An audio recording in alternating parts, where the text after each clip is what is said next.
해볼까요? 예, 참 잘 오셨습니다. 잘 오셨습니다. 자, 우리가 지금 이제 계속해서 시편을 이제 함께 살펴보고 있는데요. 참 하나님의 인도하신 가운데에서 여러 가지들 생각하게 되는 것 같아요. 그러니까 이번 7월 이제 사실 이번 달이 이제 제일 저는 처음에 좀 절망스러웠거든요. 왜냐면 우리 사랑하는 크리스찬님이 근무가 없습니다. 다 근무라서 못 와요. 이제 지난주에 그래서 수련회 때밖에 못 와서. 그리고 또뭐 이렇게 힘이 힘들어하고 그래서 7월 달이 참 우리가 힘든 달이 되겠구나 했는데 올해 중에 오늘이 제일 많이 왔어요. 이해는 못하겠는데 항상 신기한 건 그때 필세사님 늘었다는 거. 어쨌든 예 그래요. 자, 우리가 보는 이제 시편의 말씀을 좀 살펴볼 텐데요. 우리가 그 하나님의 말씀이 시편으로 이렇게 정리가 되어지고 오랜 세월 동안 그냥 이건 시의 단편집인 줄 사람들이 알았어요. 근데 시간이 지나고 이제 시편이 연구되어지면서 이게 그냥 시들이 개별적으로 있는 게 아니라 하나의 큰 또 다른 이어진 시라는 것이 발견된 지가 그렇게 이제 오래되진 않았어요. 연구된 것도 그렇고 아직 완성된 연구도 없어요. 근데 어쨌든 이제 그렇다는 걸 발견했어요. 그래서 앞에 시하고 이어서 다음 시를 봐야 되는 거고 이 다음 시가 또 그 다음 시에 영향을 미치고 하는 식으로 마치 우리 장모님이 옷을 만드시는데 여기에 있었던 박음질이 저기까지 이어지듯이 하나의 이야기들로 이어진다라는 것이죠. 그래서 여러분들 시편도 그냥 아무 시나 마음대로 보면 안 되고 항상 앞에 시들부터 보셔야 돼요. 시편 1편과 2편의 그림은 그거였었어요. 시편 1편의 그림은 뭐였냐면요. 의인의 모습은 시냇가에 심겨진 나무 같아서 저 세상에서 야 요즘 주식해야 돼, 야 요즘 여기가 좋대, 저기 보러 가자 라고 바람 같은 유행, 세상의 유행에 따라서 사는 사람이 아니라 그냥 시냇가에 심겨진 나무처럼 나는 저 바람에 따라서 사는 존재가 아니라 내 마음의 뿌리가 저 깊숙한 저 밑에서 나오는 시냇가에서 나타나는 그 습기로 말미암아 살아가는 존재야 라는 거죠. 그래서 하나님의 때가 되었을 때 딱 열매를 맺는 존재라는 거예요. 사시사철 열매가 맺어져 있다는 뜻도 아니에요. 언젠가 열매를 맺을 거예요. 언젠가. 우리 교회가 만약에 어떤 위험이 처하거나 어떤 어려움이 있었을 때 그때 지금 제 때예요 라고 하고 누군가가 그 열매를 드러낸다고 말하는 거예요.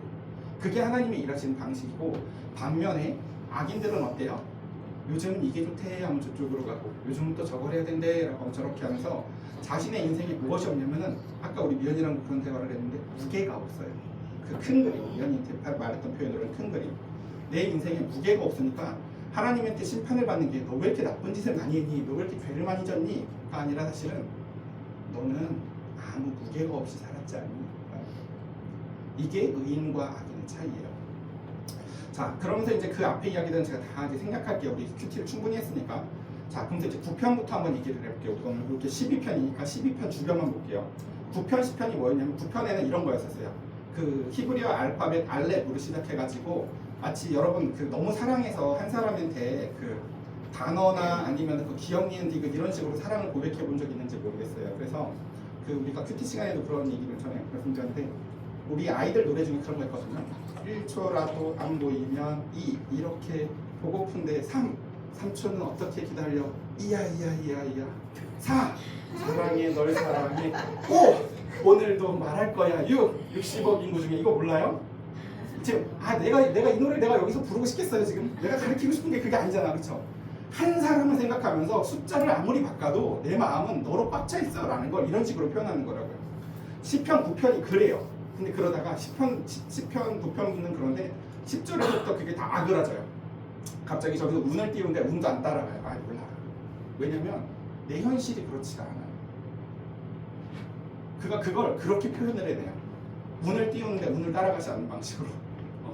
그냥 하나님의 말씀대로 살면 뭐 이렇게 의인 뭐 시냇가에 심겨진 나무래매 내가 겨야 내가 날아가게 생겼어. 지금 직장에서 내가 고달퍼. 현실이랑 말씀이 다르잖아 라는 거죠. 그게 이제 10편 9편과 10편이었다면 11편은 이제 그래도 하나님이 내 피난처예요 뭐 이런 이야기였었어요. 내가 하나님에게 피하였거늘 이렇게 얘기를 해요. 그러다가 다시 오늘 드디어 볼 말씀인 12편은요 그 거짓된 시대, 우리가 살아가는 시대가 너무 거짓되다는 거죠. 한번 천천히 볼게요. 자, 우리 시니까 천천히 묵상해 볼게요. 너무 짧아요. 자, 시작은 이렇습니다. 여호와여 하고 하나님을 불러요. 우리 마치 힘든 일을 겪었을 때 혹은 우리 하랑이가 아까 어린이집에서 누가 날 불렀을 때 엄마 불렀듯이 불렀겠죠. 엄마를 외치듯이 시인이 내 현실에서 지금처럼 엄마가 나를 사랑해서 이곳에 보냈는데 내 옆에 엄마는 보이지 않는데 그 아이가 엄마를 부르듯이 시인이 지금 분명히 나를 이곳에 두셨고 그렇게 말씀을 하셨는데 내 현실이 그러지 않아서 엄마 하고 하나님을 부르고 그 다음 도와주세요 하고 불러요. 호시야 라고요. 그러니까 근데 문제는 뭐냐면 이런 거예요. 하람이 비유가 좀 안 맞을 수가 있는데 여기서 이 사람이 부르짖는 이유는요, 내가 무슨 일을 당해서가 아니라요, 말씀을 붙잡고 사는데 말씀 같지가 않아서 그래요. 자, 다시 이런 거예요. 이 사람이 고통스러운 이유 혹시 뭔지 알겠어요? 3절. 경건한 자가 끊어지고 충실한 자들이 인생 중에 없어지는 것 때문에 고통스럽대요.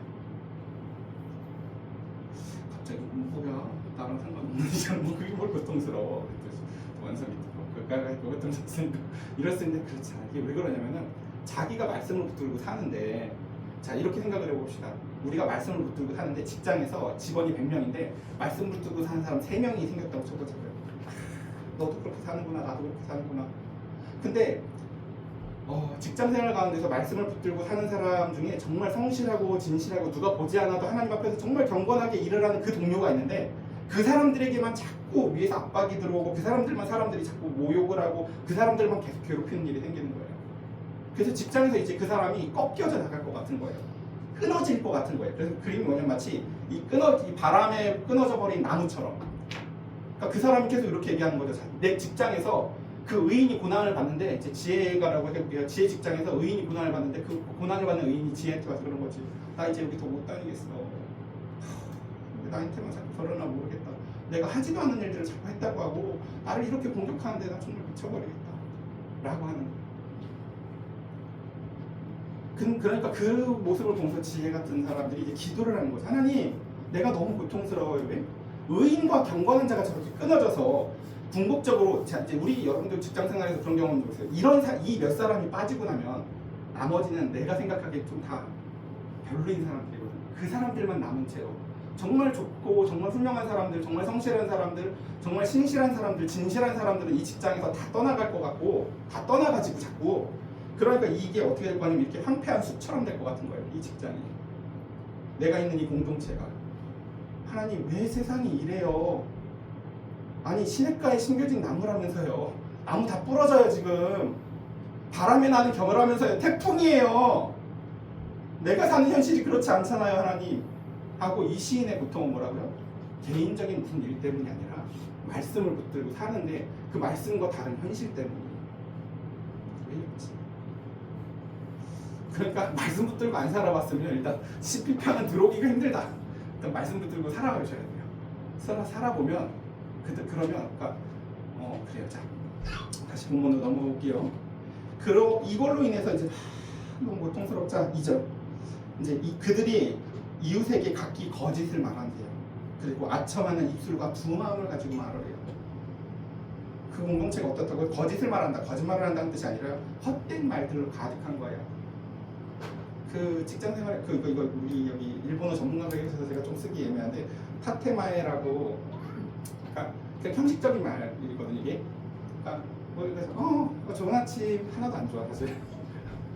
잘 지내셨어요? 지난번에 준 거 잘 먹었어요. 그러니까 사람들의 언어에, 그러니까 이 사람이 지금 힘든 게 뭐냐면 이런 거예요. 그러니까 사람들이 거짓을 말한다는 게 꼭 거짓말만 말하는 게 아니라 아무도 진실함이 없는 거예요. 그냥 진실함이 없이 그냥 겉과 속이 다르게.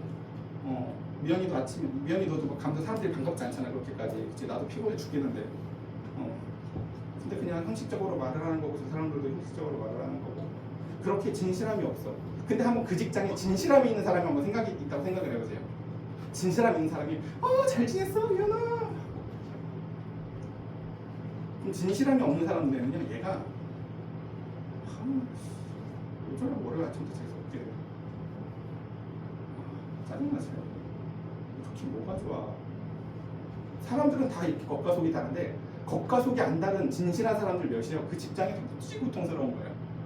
이 사람은 진실하게 대하는데 보니까 진실하지 않은 사람들로 말미암아 이제 이런 것들이 힘든 거예요. 근데 그래서 이런 그 거짓을 말하는 거, 그리고 아첨하는 입술. 그러니까 아첨하는 입술이라는 건 뭔지 알겠죠? 나한테 이득이 되는 사람한테만, 그리고 나한테 아무 이해관계가 없는 사람한테 하는 행동이 다른 거죠. 직장에서 많이 보지 않아요, 그렇죠? 예.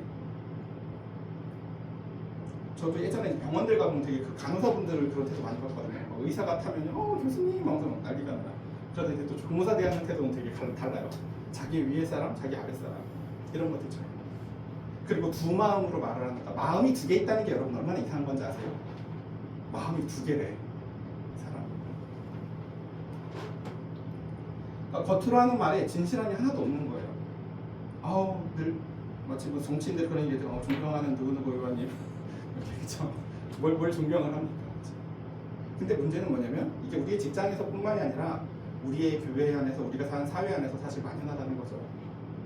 제가 예전에 말씀드렸잖아요. 제가 예전에 그 부교육자로 일하는 교회에서 그냥 제가 집사님 제가 기도할게요 라고 했는데 그분이 그냥 그 말을 그냥 듣고 흘려오는데 전사님 진짜 기도할 것 같아요 라고 말을 뒤로 붙인다고. 이게 무슨 말이에요 우리가요? 이것도 우리가 그 따뜻한 말처럼 교회 안에서 마치 우리가 사회에서 쓰듯이 그래요 반가워 우리 다음에 또 밥 먹자. 밥 먹을 생각도 없어 사실은. 이것처럼 기도할게요. 우리 다 알아. 저 인간이 나 위해서 기도할 거 아니라는 거. 시인은요 이런 게 너무 힘들대요. 아니 나는 진실함으로 살아가는데 이 세상에 보니까 사람은 다 겉과 속이 다르고 겉으로는 이렇게만 하겠지만 뒤돌아서서는 야 세상 혼자 사는 거야. 이렇게 사는 세상이 너무 힘들대요. 그러면 그 가운데에서 이제 문제는 뭐냐면 근데 이 시인은 하나님의 말씀에 대한 소망이 있잖아요. 그래서 그렇게 살아가는데 그 진실한 사람들만 계속 꺾여나가니까 마치 아까 얘기했죠. 그래서 여기 끊어진다는 단어가 되게 중요해요.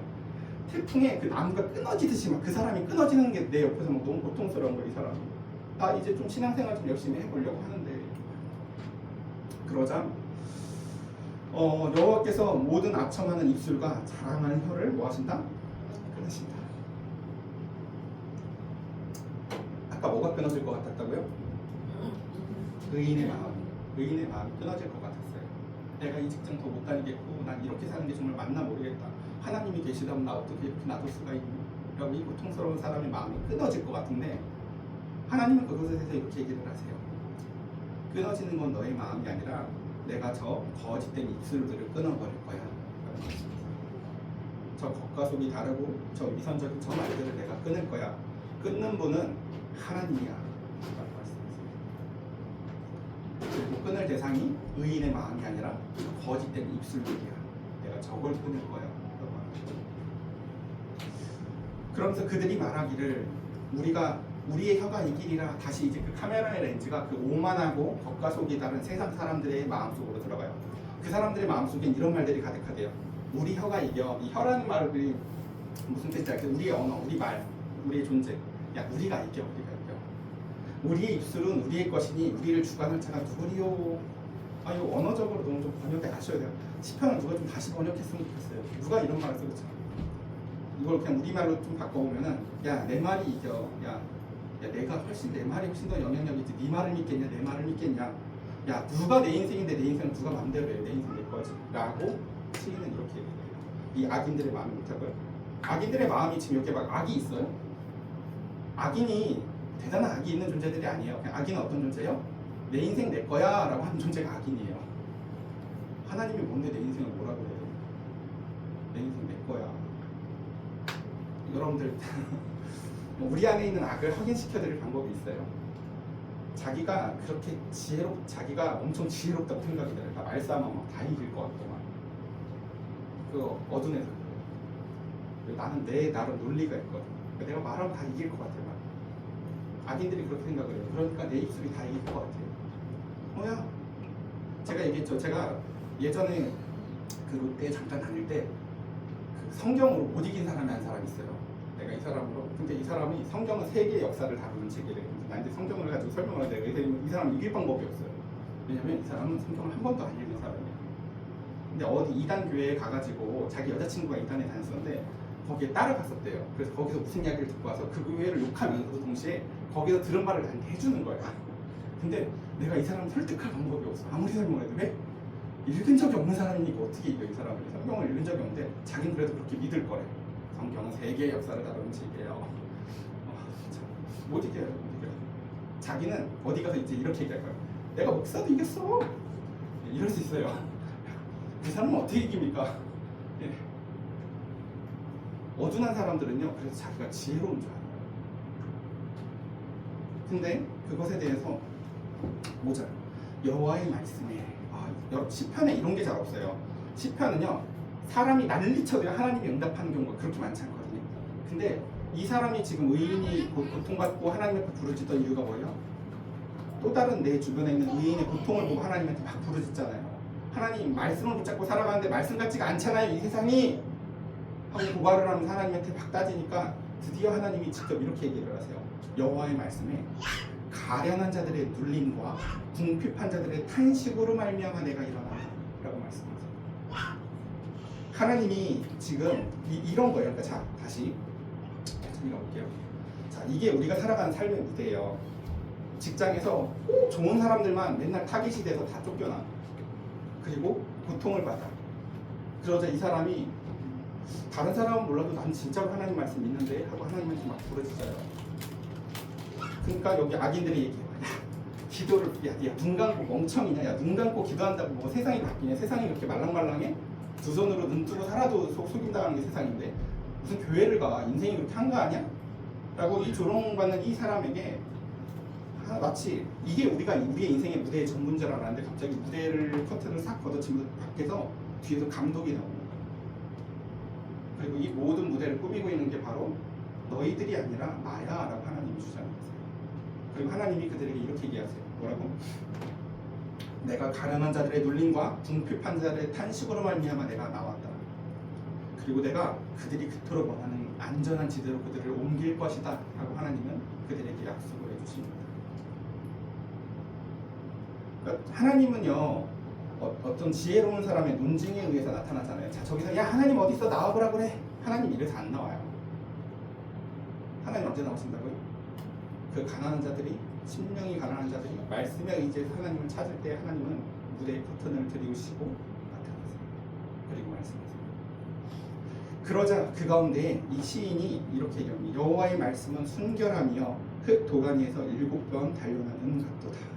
여러분 하나님의 말씀을 듣는데 자 이거 이해하면 정말 어마어마한 건데 여러분 갑자기 이 7절에서 하나님이 이렇게 말씀을 하시자 이 사람이 하나님의 말씀이 순결하다라고 느꼈대요. 이게 무슨 말인지 혹시 알겠는 사람? 하나님의 말씀은 진짜 순결하다 이렇게 느꼈대요. 이게 무슨 말일까?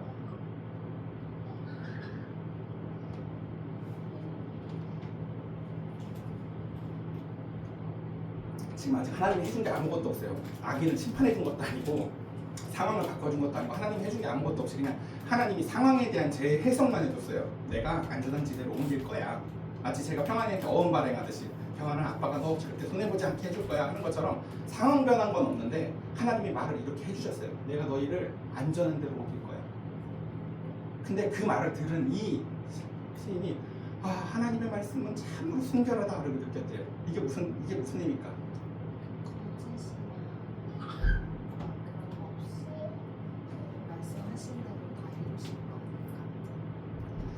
맞아요. 그러니까 이 지금 보세요. 시인이 하나님의 말씀의 내용 때문에 지금 난리가 나는 게 아니라요. 딱 듣는데 그런 게 느껴지는 거예요.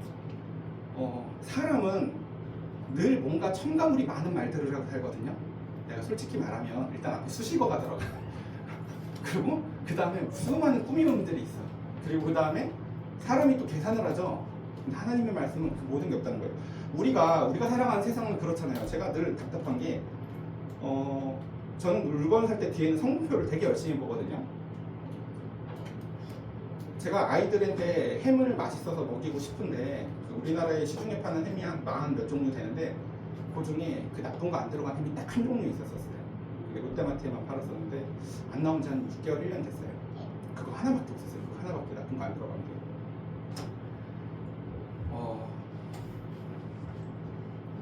왜 그게 하나밖에 없었고 난 열심히 그걸 사다 먹었는데 그게 왜 없어졌을까요? 사람들은요 뒤에 성분표를 일단 보지 않아요. 아무도 그걸 인정해주지 않아요. 근데 시인이 뭐라고 느끼는 거냐면 그런 거예요. 참 원서가 오늘 너무 반가웠어 해도 떨어지면 더 반가워. 여러분들 그거 아죠? 손주들 왔을 때 반갑긴 한데 떨어져도 반갑거든요. 어쨌든요. 우리는 나는 어쨌든 다양한 종류의 성분표들이 있어요. 너랑 같이 있는 것도 좋지만 떨어지는 것도 좋고 반가운 것도 사실이지만 불편한 것도 있고 우리의 마음은 늘 이렇게 다양한 성분표들로 이루어졌는데 하나님의 말씀을 듣는데 시인이 뭐라고 느끼냐면 성분표가 되게 단일하다는 거예요. 뭐가 없어. 그냥 진실함, 하나님의 말은 앞뒤로 재고 상황 가운데서 어떠한 것들을 고려하지 아니하는 그냥 진리의 말씀이다라고 이 시인이, 그러니까 여기서 받는 위로가 뭐냐면요, 그 순결함에서 나오는 거지. 지금 주님이 여기서 뭐 대단한 걸 해준 것도 없잖아요, 그죠? 근데 그냥 저거 진짜다라고 시인이 믿어지는 거예요. 그 하나님의 말씀을 순결함. 그러니까 이게 왜 위로가 되냐면요, 인간의 말들은 다 불순물 투성이었거든. 예를 들어서 막 미연이가 직장 동료한테 어제 막 이런 막 힘든 걸 말을 했어. 다음날 갔더니 얘들끼리 말을 옮겼어. 와씨, 난 어제 얘를 믿고 말을 했는데 얘들 말을 저렇게 옮겼네. 또는 내가 사장님을 좀 믿어서 또 사장님한테 이렇게 건의를 해서, 사장님은 그래도 나를 알겠지. 사장님이 나 없을 때 내가 험담을 했어. 이렇게 인간의 말이라는 것은 내 앞에서는 분명히 어제 다 이해했으니까 이제 내일부터 회사 잘 나와, 이렇게 인간의 말은 분명히 내 앞에서 다 됐다고 얘기를 했는데 늘 뒤에 보면 행동이 달라서 불순물이 있었던 말이었구나 라는 걸 늘 확인하게 되는 거죠. 근데 하나님의 말씀은 그게 없더라는 거예요. 이 사람에게 이게 위로가 됐던 건요, 늘 이런 것만 듣고 살았습니다. 늘 타락한 언어만 듣고 살았습니다. 늘 진실한 언어를 듣고 살지 못했으니까. 마치 편의점 음식만 먹고 배달 음식만 먹고 속이 불편했던 사람이 진짜 엄마가 차려준 밥을 먹고 속이 편해지는데, 이게 어디서도 살 수가 없는 것이고 이게 어디서도 오지 못하는 편안함이거든요. 그것처럼 이 시인의 마음이 처음으로 하나님의 말씀으로 말미암아 수많은 지저분한 말들이 내려가는 것들을 같아요. 하나님의 말씀만이 진실합니다. 그러면서 흙 도가니에서 7번 단련한 은 같다. 진짜 믿을 수 있는 말. 사람이, 그러니까 이 시인이 지금 고통받는 이유 중에 제일 핵심이 뭐냐면요, 진실한 사람이 없고 사람의 말을 믿을 수가 없다는 지점이에요. 회사 다녀보면 그런 거 많잖아요. 연봉 협상할 때도 이렇게 해주고 이렇게 할게요. 저 처음에 전도사 사역 나갔을 때 수요일날 잠깐 예배만 드리면 되고, 수요일 금요일 예배만 드리고 주일날 이렇게만 하면 돼요 라고 했는데 2달도 안 돼서 새벽에 나와서 예배를 인도를 하래요. 제가 그래서 계약서에 없어서 못합니다 했더니 이걸 다 소문을 해요. 미친 전도사가 왔다. 이거 예배인데 계약서에 없다고 새벽 예배를 못하겠다는 이상한 전도사가 왔다. 그쵸. 저도 이상한 놈이지만 걔도 이상한 놈이죠. 월급을 70만 원 주면서 교회에 내가 머물 장소가 있는 것도 아닌데 무슨 택시비를 줄 것도 아니면서 자기가 어긴 약속에 대해서 이해를 하지 못해요. 나는 자기랑 나랑 했던 약속에 근거해서 다시 말을 하는 거거든요. 그때 약속했던 거 이거 아니었습니까? 그럼 급여를 더 줄 겁니까? 내가 지금 돈을 밝히는 거예요? 아니잖아요. 상황을 저쪽이 바꿨으니까 나도 바뀐 상황에 대해서 말을 하는 거잖아.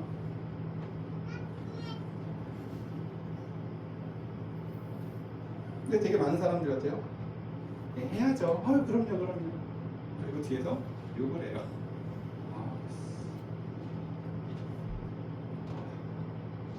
우리는 그걸 사회성이라고 불러요. 사회성이 너무 없어도 고통받고 사회성이 너무 많아도 인생이 허무해요. 이러려고 사는 게 아닌데. 근데 유일하게 그것이 없는 분이 하나님이시고, 시인이 그래서 정말 위로를 받고 싶은 게 뭐냐면요, 이게 하나님만이면 뭐예요? 사람이 그래야지. 그러니까 적어도 원하는 것은 뭐냐면, 이 시인이 원하는 것은요, 그런 공동체가 세워지는 것이에요. 교회로는 것만큼은 내가 내 흠을 내어놔도 진실하게 나에게 말해줄 수 있고, 나 또한 누군가한테 위선을 떨지 않아도 저 사람 앞에 나를 저 사람이 흉보는 존재가 아니라 나를 용납해주고, 내가 저 사람 앞에 굳이 무언가를 더 할 필요가 없어요. 시인은 이런 세상을 꿈꿔요. 시인이 생각한 유토피아는 무슨 이렇게 과수원에서 과일 따먹고 이런 세상이 아니에요. 사람이 진실한 언어들만 갖고도 살아가는데 서로 흠이 되지 않는 존재.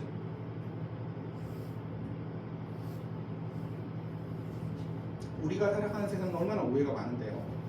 예를 들어 우리 어머님이 이것 좀 먹어봐, 이거 좋은 거야 얘기를 해요. 어머니, 제가 어머님 좋아하긴 하는데 이 음식을 제가 안 좋아해요. 진실한 언어로 대답을 했어. 이게 진실하게 통하면 되는데, 이제 여기 인간 사회의 진실함이, 인간 사회의 그 불순물은 오해를 자동으로 탑재하죠. 내가 싫은 거야 저거. 아까 내가 분명히 지난번에 저거 먹는 거 봤는데.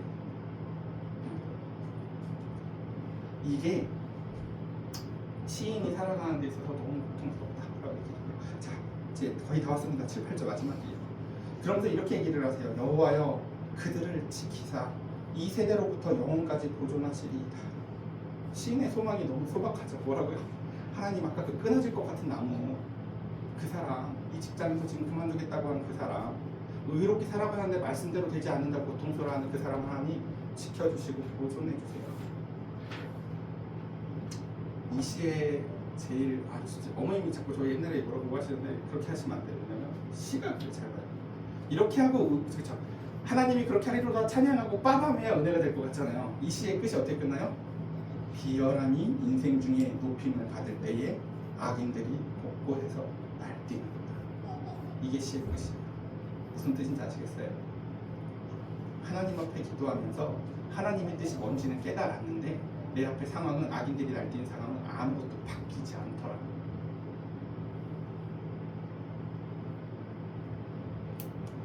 이 목사가 설교를 어떻게 끝내려고 마지막에 어떻게 될까요? 내가 그러는 게 아니다. 시가 그렇게 쓰여있다. 자, 네. 그러니까 어디 가서 소문을 이 목사는 자꾸 하나님을 깎아내리더라 이렇게 하지 마세요. 그대로 얘기를 하는 거야. 제가 깎아내리는 게 아니라. 자, 시편은요. 그러니까 여러분들 하나님의 말씀은요. 이래서 순결하다고 하는 거예요. 이해되세요? 하나님의 말씀이 순결한 건요. 편집을 하지 않고 우리에 있는 상황이랑 다르게 설명하지 않고 우리에게 나타나는 모든 일들을 하나님의 관점에서 왜 그러는지 설명하시고 왜 그런 시간이 필요한지 설명하시고 의미를 설명하시지 있지도 않은 이상을 야 네가 노력을 안 해서 그래 라고 우리를 가스라이팅하는 말씀이 아니라고요. 너가 노력을 안 하는 게 아니야. 너의 기도도 진짜야. 근데 그 가운데서 하나님은 지금 뭐라고 계시다고요? 그 순결한 말씀을 통해서요. 먼저는 하나님의 말씀을 순결함을 깨닫게 하시고 두 번째는 그 사람을 정금같이 나오도록 담금질을 순결한 언어, 야 하나님만이 순결한 언어를 쓰셔라고 하나님만 믿자. 이게 하나님의 목표가 아니라 우리의 언어가 그렇게 순결한 언어로 바뀌어져서 야 교회 다니는 사람들은 이런 불과 200년 전까지만 해도요. 미국이라는 나라에서는요. 주유소에서 기름을 넣다가 돈이 없으면요. 목사라고 하면 그냥 넣을 수 있었어요. 모든 사람이 그냥 신뢰하니까. 왜요? 그게 그리스도인들이 저 사람들은 거짓말하는 걸 세상에서 진짜 무서워해. 지금 우리가 살아가는 세상은 어때요? 조금도 다르지 않거나 욕심을 더 부리는 존재들이에요. 제가 아는 한 분도 그래요. 음향회사를 하는데 여름이면 이때 무지 많은 그 여름 청년들 아이들 행사를 하거든요. 그럼 그 행사에 단가라는 게 있어요. 이렇게 음향 렌탈하는 사람들부터 이렇게 단가를 줘야 되는데 꼭 교회 행사들은요 단가가 말도 안 되게 쳐요. 그럼 이제 그 중에 순결하거나 정직한 사람들이 물어봐요. 이걸 이렇게 원하시면서 이 단가에는 맞출 수가 없는데요. 그럼 그 행사를 진행하는 사람들이 뭐라고 얘기하면 이렇게 얘기를 해요. 성경 니들이 그렇게 해야 다음에 이거 또 할 수 있어. 이거 세상이 하는 맛이에요, 여러분. 세상이 야 이득이 나야 다음에 또 이렇게 회사가 있지. 네가 좀 희생해. 제가 얘기드렸죠. 교회는요 존속하기 위한 공동체가 아니라요 말씀대로 붙들다가 망하더라도 말씀대로 살아가는 존재들이에요. 그 많은 돈을 줄 자신이 없으면 부르지를 말든가 아니면 욕심을 줄여야 돼요. 우리 저렇게 좋은 음향기구 못 써. 좀 덜 좋은 거라도 쓰자. 그래서 수많은 진짜 그러니까 이렇게 음향회사나 이런 데서 섬기던 교회 다니는 사람들이요. 그래서 교회랑 학을 떼요. 교회는 돈을 제대로 주지를 않아요. 교회는 다 뭐 당연히 교회에서 하는 일이니까 자기 여기 여러분들이 우리 교회를 섬기는 거야 이해가 되지만 우리 교회가 아닌 사람이 우리 교회를 위해서 야 교회인데 하나님 야 네가 하시면 하나님이 다 너한테 갚아주지. 하나님이랑 계약을 하세요. 그럴 거면요. 네. 시인이 말하는 지금 우리에게 원하는 공동체는 바로 이것이에요.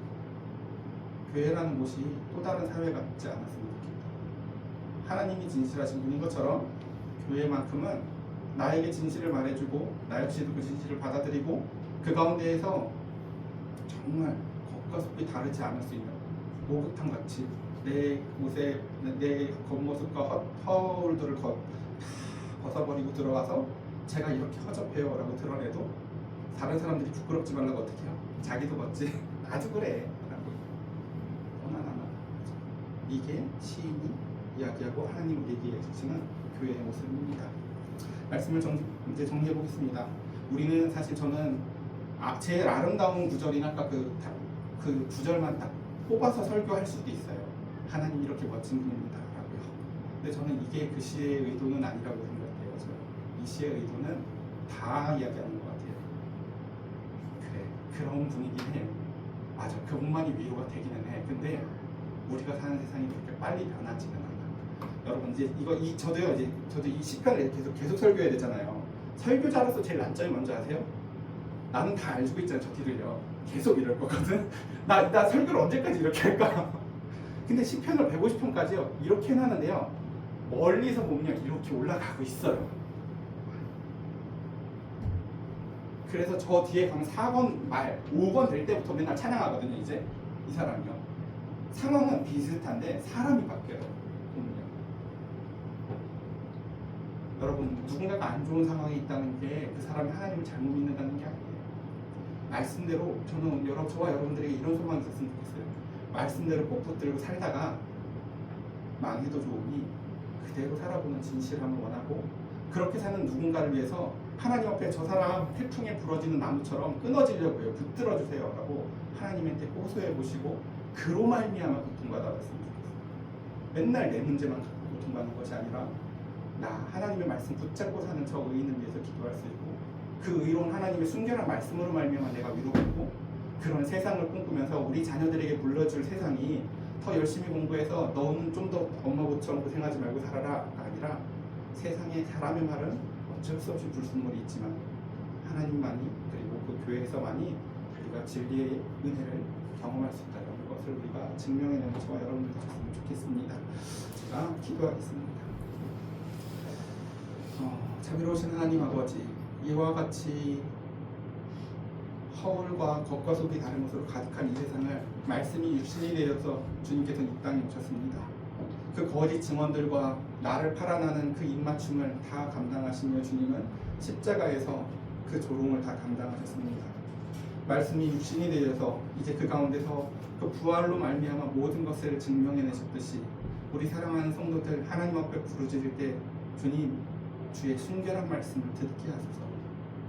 세상이 여전히 요동치는 것 같아도 하나님은 태풍으로 나무가 부러지는 것이 아니라 저 악인들을 주님께서 반드시 부러뜨리실 것이라고, 저 의인은 내가 그 마음을 붙잡되 악인의 입술을 부러뜨릴 거라는 하나님의 말씀에 소망을 붙잡고 당장이 바뀌어지지 않는 현실에 개탄하기보다는 주의 말씀의 신실함을 붙잡고 살아갈 수 있는 우리 사랑하는 성도들 되게 하여 주시옵소서. 하나님, 우리의 마음의 연약함보다도 하나님의 권능과 전능하심을 바라보기 원하며 우리 주 예수 그리스도의 이름으로 기도드렸사옵나이다. 아멘. 자, 우리 찬양 곡 드리고 함께 같이 기도할 텐데요.